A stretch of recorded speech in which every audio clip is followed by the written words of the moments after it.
Welcome to Nothing But Net. I'm Dave Rudin, and it's playoff time, and we're bringing you a special FCIAC Tournament quarterfinal playoff preview podcast here.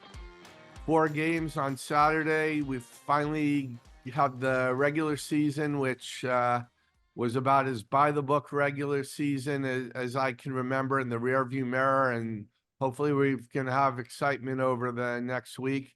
Joining me as always is Coach Mike Walsh. Mike, how you doing? I'm doing great. I'm looking forward to Super Saturday. Yeah, I'm looking forward to it too. Before we start here, I told you this was by the book, and this is by the book when I come pretty close to getting my preseason picks right. And other than the only team, I actually got 7 of the teams right. And I'm going to include you in here because you helped me with my picks we talked about. But the one we missed kind of badly is I had New Canaan getting in, we had New Canaan as number 8. And obviously we missed on that with Fairfield Ludlow. But if you look at everybody else, we did pretty good. We had both had Ridgefield 1. We had Stanford 2. They're 3. We had Danbury 3, Wilton 4, Trumbull 5, Staples 6, Ward 7. Yeah, That's I was going to say, I don't know. Obviously, the Richfield and probably Stanford was not a hard pick, but I always think on the first podcast said that Trumbull was going to be my sleeper, and I think they have proven that to be true. And some of the teams in different places, like I thought Ward might be a little bit higher than they were. I thought Staples is right about where they should be, and probably Wilton too. Danbury, I thought would be a little bit better. And if you look at our picks, I mean, tiebreakers play a factor in it. So there were 2 games separating 2 through 6. So That's true.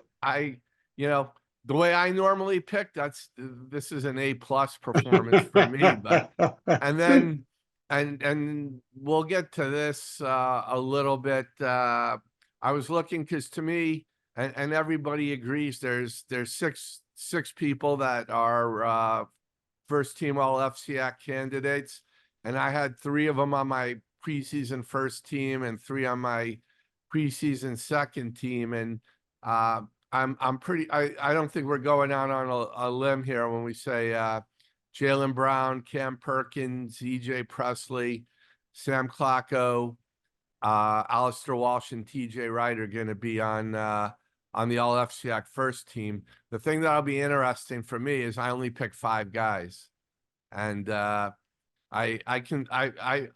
know which one, right, and I'll wait and see the playoffs, but. It's tricky, but I know which one I would omit, not easily, but I talked to you and I polled a couple of coaches and you guys all agree with me, but we'll save that for later on. But I was pretty good in knowing. And then I don't know. Should we mention who we think the coach of the year is? I'm going to leave coach of the year open for if any team should win a FCIAC and state title or what they do. But we kind of have a different kind of. Should we reveal it or save it? No, I really think that so far anyway, the coach of the year has to be John Daly over at Ludlow. I mean, because nobody picked Ludlow to be in the FCIAC, let alone win 12 games. And I mean, he's done a fabulous job with those kids. They've responded. Even the game they played last night against the number 2 seed Trumbull. I mean, they were right there. They almost beat them. They're the wackiest team. They're 0-7 against the field in the playoffs. They've lost to every team. They could, they're going to have to play, but they were on the table. They're 8-0 against everybody else. So there were some 50-50 games there, and their games they were favored. They never slipped up once in those games. That we said that the Darien game was going to be a must win, and they blew out Darien.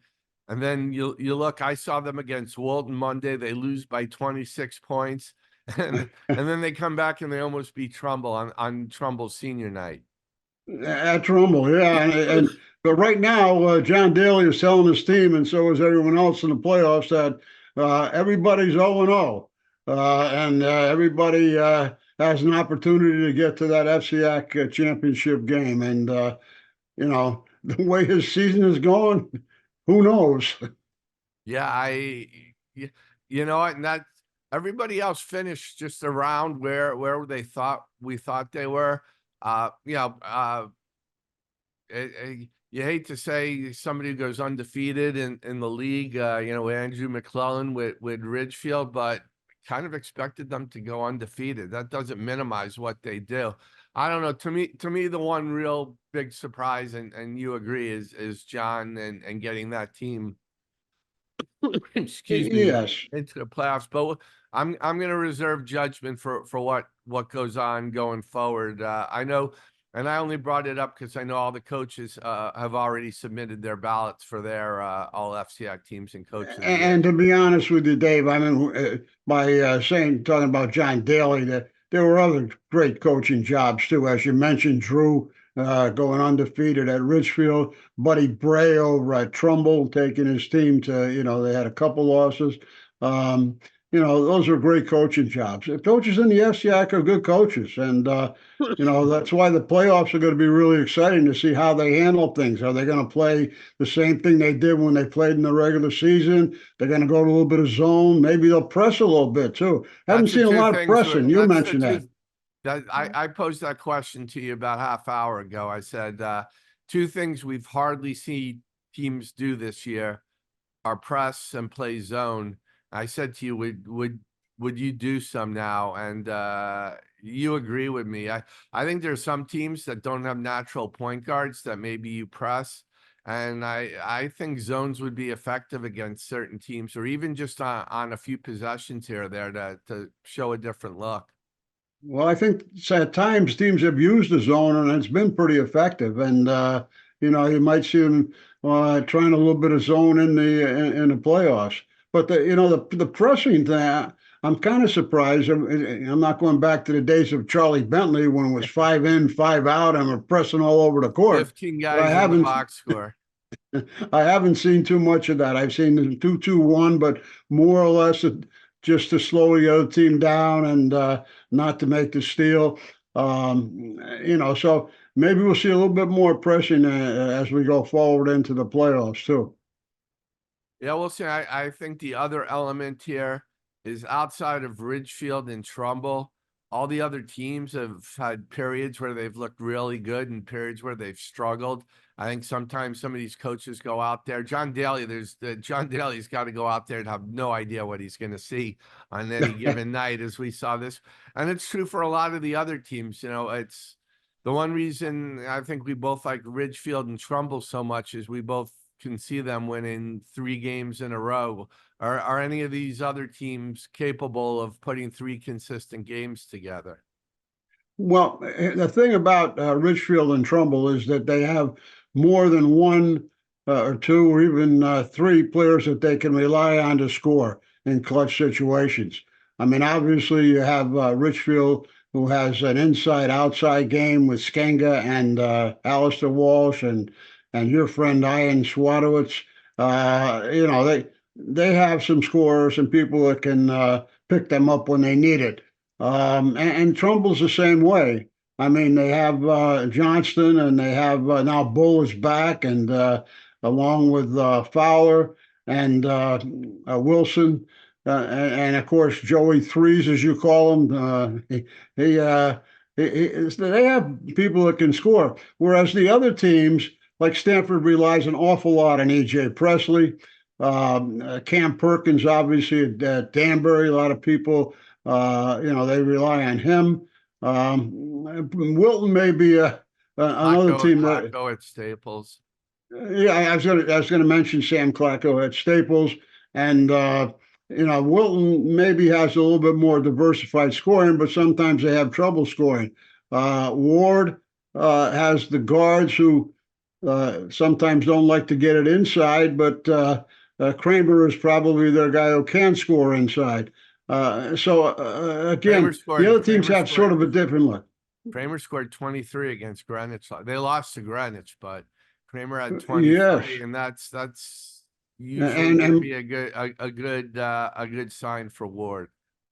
and probably, by the way, an a misunderstood, not misunderstood, but underrated player on Greenwich is the kid Clark. He had 33 last night. Parks. Yeah, I don't think he's underrated. I don't even think he's underrated. I think everybody knows he's a good player.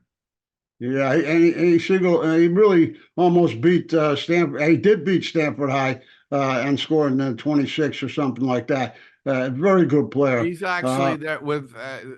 I can't remember if the FCX if they're still doing 8 players for all FCX first team. I think Parks is one of the players. There's a few players you consider for 7 and 8. I think he's one of them. Right. I know. I agree, and I think the other guy, by the way, talking about Ludlow was Tate Mahoney. I mean, I watched him last night. He made some shots against Trumbull that were unbelievable. And And Mahoney's going to be is I would think Mahoney's going to be a first team player yeah, I on think the so. F If they on the pick F eight on guys, the FCIAC. He's second team all Rudin. yeah, no, he's a player, and he's helped John Daly carry that team into the playoffs. It'd be interesting to see how Richfield plays him. I think Richfield is probably, if you want to say, one of the best defensive, if not the best defensive team in the league. And they'll, I'm sure, try to shut down Tate Mahoney. Why don't we, But since we're kind of starting to do this anyhow, why don't we just break down the 4 games and go in order? You know, the FCX is this year is going straight through. There's not going to be a break in between sessions, so it's 12 2. there's not two admissions. Nope, it's 12 2, 4 and 6. They did that with the girls also last week, though they made What the a girls. bargain! You can get 4 games for the price of one. Get there early. uh, I'm Hope not they gonna don't run out of hot dogs by I'm 6 not gonna make o'clock. a joke about our ex favorite coach. Does that mean he's gonna be there at like 10:30 or anyhow, let's let's start. The first game is the 3-6 game. Danbury, Stanford. We were just joking. Do we let EJ Presley and Cam Perkins go 1-on-1, best of 3 to see who wins? Or I'd rather have let's get both teams on there and let's see assuming those two are givens, which supporting casts are gonna step up. No, you're absolutely right. First of all, that is the worst game to play. The 12 o'clock game, the first game of the day. There won't be a lot of people there. And, Danbury has that long bus ride from Danbury up to Fairfield. And Stanford, kind of the same way, about a 45-minute ride. So who wakes up and who's ready to play? It's going to be a telling story. But I agree with you 110%. Is Winchester going to help EJ Presley? Is Connor going to help EJ Presley or Salvatore? Because, he can't do it by himself. And there have been games when those guys stepped up, and Stanford's been very, very good. And the same thing on the other side with Danbury. I mean, Cam Perkins, when they beat Stanford, he had a lot of points, and now he made a couple of big threes. I saw that game. They beat him at Danbury 53-49. But he has some help from Nez Perkins and the kid Frazier. So the supporting cast is going to decide who wins that game. EJ is going to do his job. Hopefully, by the way, we didn't mention this against last night, the Wilton. Wilton game, he did something to his ankle. You and I were both watching the stream of the game and we were talking to each other, and he seemed to be favoring it a little bit towards the end of the game. I don't know if it was tweaked. I don't know if that's something that needs to be watched or not. Well, I'm sure that he'll be out there playing and giving 110%. And, if the ankle slows him down, that could be a benefit to Danbury. But again, like you said, the supporting cast is going to determine a winner. Now, it's very difficult to pick a winner in that game, by the way. You want to Um, do pick? You want to do picks at the end? yeah, You want I to do? You think want so to do? You because I'm want to not do? sure You who I want to do pick in picks? that You game. want to do picks at all? Yeah, I got to figure out a couple of well the two middle seeded games. Uh, why don't we go to the next game is going to be the 2-7, and you finish as the second seed. And what's your reward? You get to play a road game. We've got Trumbull coming in against Ward. Trumbull 10-2 in their last 12 games, and those two losses, as we're gonna I'm sure talk about in a little bit, is we're without Owen Bull. Fairfield Ward 5-5, really probably of all the teams coming in, the one that struggled the most down the second half of the season. Ward actually won the regular season game 68-64 early. I was at that game, and again that was a bowlless game for Trumbull. Yeah, no, Owen Bull didn't play. Owen Bull brings a certain calmness to the Trumbull team, I think. And I You think watched them last night. yeah, he did. He had 9 points, but he when the ball got in his hands in the middle, he calmly looked things over and he'll hit the open man, and he doesn't panic. Obviously, being a tremendous soccer player and being in key situations probably has a lot to do with that. But he's an athlete, and I think he brings a lot. I think that Ward on their home court has a chance. But again, that chance will be if they do get it inside the Kramer and let them kick it back out and they hit their threes. But I'm sure the Trumbull's aware of that too, and they're not going to let that happen. But I think that they also, if you look at Trumbull, since they did lose to him, I'm sure they have a motivating factor to come out and beat Ward at Ward. So that's a game which when we do our picks, I think I know who I'm picking. I think I know who I'm picking also. Yeah, it's Ward gets a puncher's chance because they're going to be throwing threes up, and do they get hot on their home court? They were hot against Trumbull in the first meeting. If the box score at the end says Kramer has 23 points, then I'm rushing to look at the totals because I know Ward Ward probably has a better chance of having done well. Though the other thing, and this is making a negative into a positive, is the only good thing about playing without Bull is Joey Threes got some more playing time. Lanil Jones got some more playing time. So the bench is they already had a pretty good bench, and it's even deeper now. So that's going to make, I think, Trumbull a little bit more formidable as well. Well, I think that Trumbull, one of their weaknesses is that they got to rebound the basketball. I thought one of the reasons that John Daly's team at Ludlow last night stayed with him is the offensive rebounding. They got a lot of offensive rebounds, and Trumbull's going to have to rebound to win this tournament. So this might be a good game for them to start rebounding. I think the other thing they also have to do is finish games.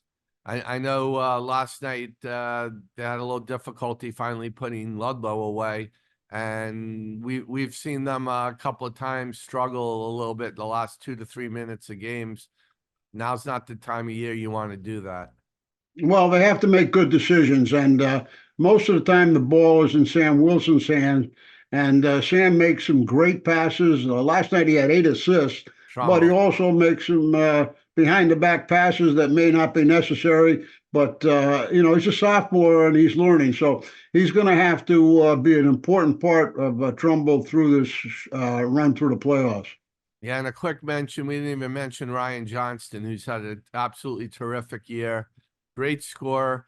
Trumbull, as we've said all year, the offense has moved the ball quickly, so you're a step ahead of the defense and get an open look. Their 3-point shooters really release the ball quickly. I'd Yeah. like to see them, and we saw it in the Ridgefield game, get a little bit more balance of finding some other ways to score twos instead of as many threes as they do. Well, I think the other guy that's important to them is Fowler. Brandon Fowler, when he makes good decisions and gets them into their offense, I think they're a much better team. So they do have the ability, though, to put a lot of guys in the scoring column, and they're tough to defend. 4-5 game. We've got a real interesting game. Staples and Wilton, both two of the hottest teams. Staples 9-1 in their last 10 games, but that one loss was to Trumbull, and they have lost to the three teams ahead of them. To me, Staples has been the fourth best team from almost from day one, and hasn't deviated, and pretty much their record says the same. Wilton comes in having won 5 in a row. They beat Ludlow, and then probably the best win of the 5 was they held off Stanford last night. Took a lead, played with a lead throughout. Stanford made a run at them at the end, and they were able to hold them off. And their regular season game I was at was one of the crazier games this year. Wilton, as you expect from Joel, a good game plan, and they totally face guarded and shut Klacko down. And that was the game. Nick Sikorsky was and the freshman. Why am I blanking on his name? I'll get it. Logan, I think, was Loman, his yeah. name, right? Were hit threes. Sikorsky had 28, Loman had 15. And they erased a double-digit first half deficit and won 76-68. Well, Wilton really played, I thought, maybe one of their best first halves of the year against Staples at Staples. And they did completely shut down Klacko. He only had 8 points, I think, in the whole game. And they made their shots, too, which is going to be important for them when they play them on Saturday. That is a tough game to figure out. Wilton has been playing well, but as you say, their best win was against Stanford. And Staples is 9-1 in the last. They seem to find a way to win Staples. They really have had some close games. They played Ludlow, and it was at Ludlow, and it was a close game all the way. Even the St. Joe's game. They blew a lead, but they won at the buzzer. Yeah, it's just Caleb Smith so. layoff. And I think what's going to be interesting in that game is what is Joel going to do? Is he going to face guard Klacko again and hope that Sikorsky doesn't get hot and Loman get hot or somebody else get hot? If I were him, I'd probably do that because he's pretty successful. And I think that means that Staples' defense is going to have to find a way to shut down Wilton's offense, which is kind of like, have 4 or 5 guys who score 10 points apiece. And again, those people are going to have to do that in order for them to beat Staples. Yeah, that game was typical of Wilton and typical of a lot of teams this year. First half, I bet they would say was their best half of the season. Great defense. They got a transition game going. They looked like the Wilton teams that we've seen the last few years. And then the second half, some of it dictated by what Staples did defensively, and some of it just lack of execution. And that's been the way Wilton, when Wilton's played like they have in the first half, they've done well, and they've struggled when they play like they did in the second half. And they've played both ways throughout the season. So which Wilton team is going to show even up? last night, Dave, if you look at that first quarter, I think they were up 16-4 on Stanford in that first quarter last night. And then, all of a sudden Stanford came back. So, you're right. Which Wilton team is going to show up? But I know Joel, he's figuring something out. I know that. And as did Dave Goshaw, who's done a great job, by the way. They went 15-5 this year, and like you say, 4th in the FCIAC.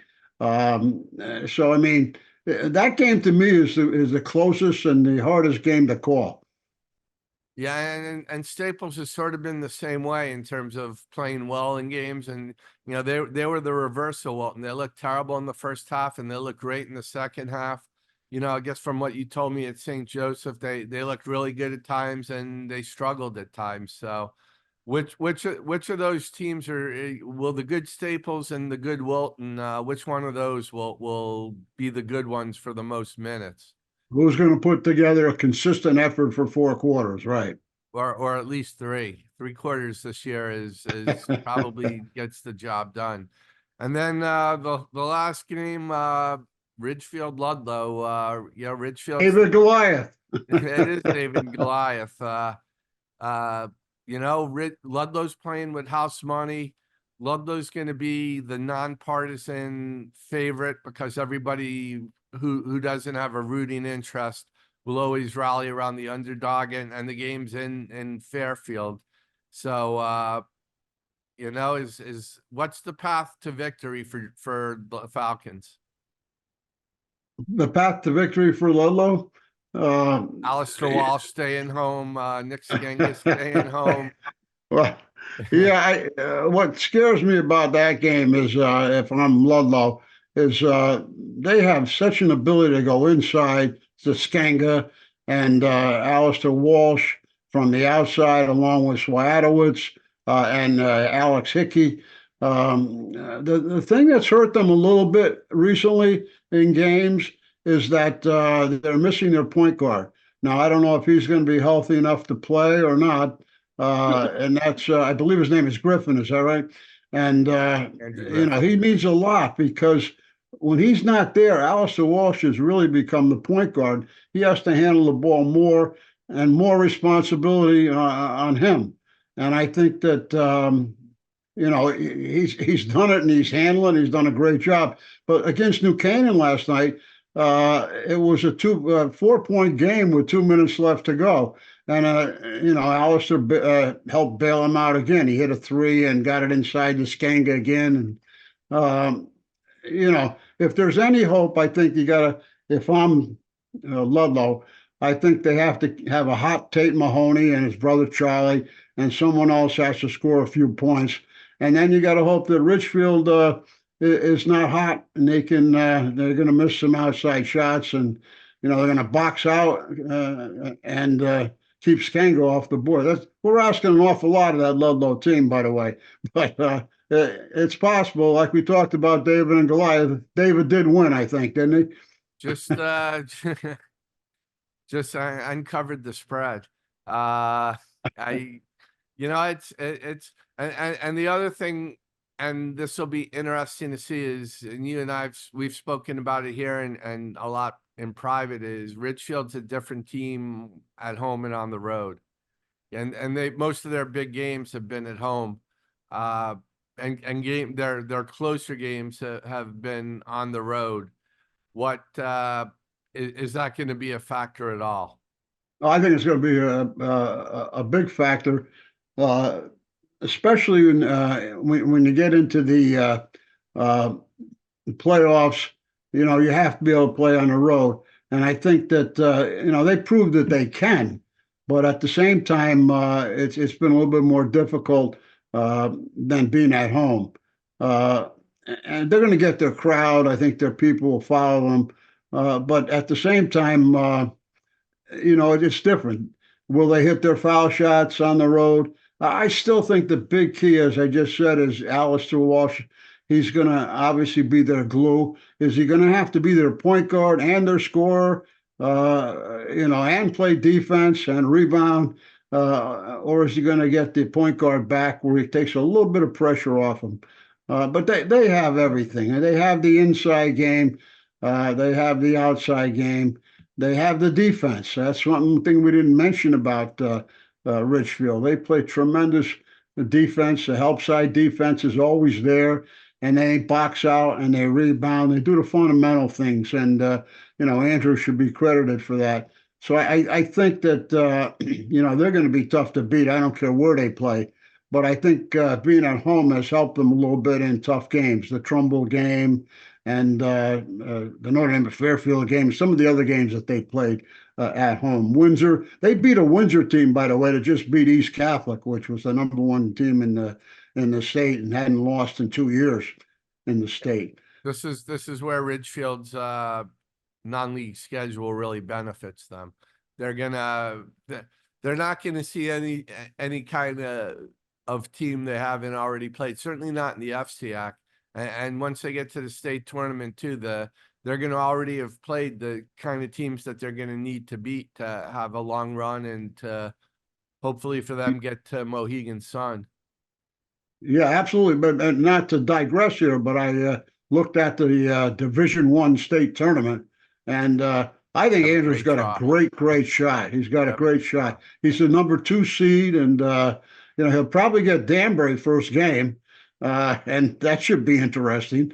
And then he comes up against probably Northwest Catholic, which gets him to Colby or St. Bernard's, and Who they then beat could get him already. to Mohegan.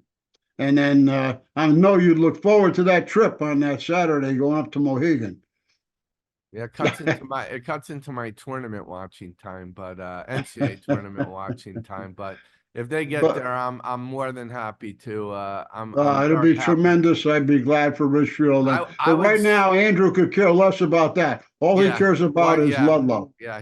One step at a time here. Well, it'll be interesting. I question, but we'll see whether I'm going to need to go to Mohegan Sun this year. But Well, if let's they see. go, I might ride up with you. Oh, come on, stop.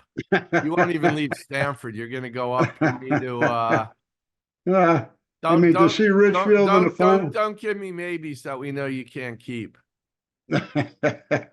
Well, we'll see what You're already happens. questioning before whether you want to go see my allergist who's in Norwalk. So let's I like why don't Stanford. why don't we why don't we close out here? You want to make predictions? I hate making predictions in games usually because kids take it. I've had a few incidents. I had one 2 years ago. I was picking football games and the assistant coach took it way too literally and things got a little testy after a game, but it's all in fun. Let's go through the games in order and we're going to start with Stanford. Danbury, who do you like there? Well, at first I thought I might pick Danbury for the upset, but after thinking about it, I think that the supporting cast at Stanford may be a little bit better than Danbury's supporting cast, and I'd have to go with Stanford in that game. Yeah, no, exactly. I'm tempted to pick Danbury, and I can see Cam going off and carrying the team. I have a little bit more faith as well in Stanford supporting cast. So Right. I see Stanford making the trip to Wilton on Tuesday. Well, the only thing of the X factor there is EJ Presley. If Uh, he's healthy, I think that's you're absolutely right, and I'm right with the pick in Stanford. 2-7 game. Does Ward get the home win and beat Trumbull a second time? No, I I think Trumbull is going to beat him, and I'm not trying to put bulletin board material up on Ward, but they've been so inconsistent all year, and I think they're on a little bit of downer. They played on their home court against Greenwich last night, and they had a tough time. So I would pick Trumbull in that game. I think not only with Bull, but I think the rest of the guys want to prove that they can beat Ward, and I think they'll be in Wilton on Tuesday. I agree with you. I just think Trumbull has too many pieces. They're definitely I like their basketball IQ a lot more. I think they have too much depth, good starting five, players who have won not just in basketball but in other sports. So I agree. We're 3 for 3. Let's see if we get a difference of opinion on maybe the trickiest game to pick, and that's Staples Wilton. Well, I'm going to disagree because I know you like Staples. I think Wilton by a small margin. I think that they're going to try to keep Sam Klatchko off the board with a face guard, and I think that Sikorsky and Lohman and any one of the other boys are not going to be as making those threes as they did last time. And I think that Wilton squeaks out a low scoring game, actually, probably around 51 to 50, something like that. Yeah, I'll mention for Staples two guys you didn't, and that's Udell and Tobias. And having Caleb Smith back, uh, he's sort of bullish, if that's the correct term, in terms of what he does for Staples in comparison to what Bull does over at Trumbull. He does it, you know, maybe not as authoritatively, but in his own way. I just trust. You know what, Walton just has played for the most part so inconsistently in the games I've seen them. Staples too, for that matter. I'm just sticking to, you know what? I think Staples has been the solid fourth best team in the league. And so I'm gonna stick with them to be the fourth Yeah, best team. And yeah, and I can't disagree with you on that, Dave, to be honest with you. But we have to pick somebody to upset somebody. So yeah, I just think Walton has a slight edge. Now, what that means is probably nothing. I mean, I didn't think Kansas City was going to win the Super Bowl. So, my picks are not exactly the greatest picks in the world. But it's a tough I'd game. like to pick an upset, especially because I don't think there's a lot of difference between teams 3 through 6 or maybe 7. Uh I just trust Staples a little bit more, though. I'm leery because who knows what Joel's going to do. And Joel always has good game plans for big games. I mean, he almost 2 years ago he almost took down Klingon and Bristol Central in the semifinals. He always has a good Yeah. game plan in a big game. So And as I said before, Gosar has done such a great job with Staples. So that to me is the hardest game to figure. And by a point, Wilton. yeah, I'll give the edge to Staples. Certainly won't be surprised if we see Wilton advance, and then that's all we're gonna do right now, because we'll have another podcast coming up on Sunday or Monday. Did we pick the Oh, Ridgefield Richfield Ludlow. I'm Ludlow sorry. game? Yeah, I'm Come sorry. on. God, I'm sorry. I Yeah. He's got Ridgefield, his slingshot Ridgefield, ready. We got ready to Ridgefield. I'm go. thinking Ridgefield. Well, I'm sorry, I John. much as, You've done a great job. Ludlow guys, you've done a terrific job. You should be proud that you're playing. Uh, but I'm sorry, you're gonna don't get count him out. you're gonna get parting prizes, and we're gonna see the Tigers in Wilton. Well, I'd have to pick Richfield too, but as I said before, um, I think that John has his slingshot out, and like David and Goliath, you never know. Well, Um, that's this special episode of Nothing But Net. I want to thank Mike again, as always, and Cooper Boardman for doing a special sound editing. We'll come back Sunday or Monday with another show breaking down the quarterfinals and looking ahead to the semifinals. Enjoy the games, everybody.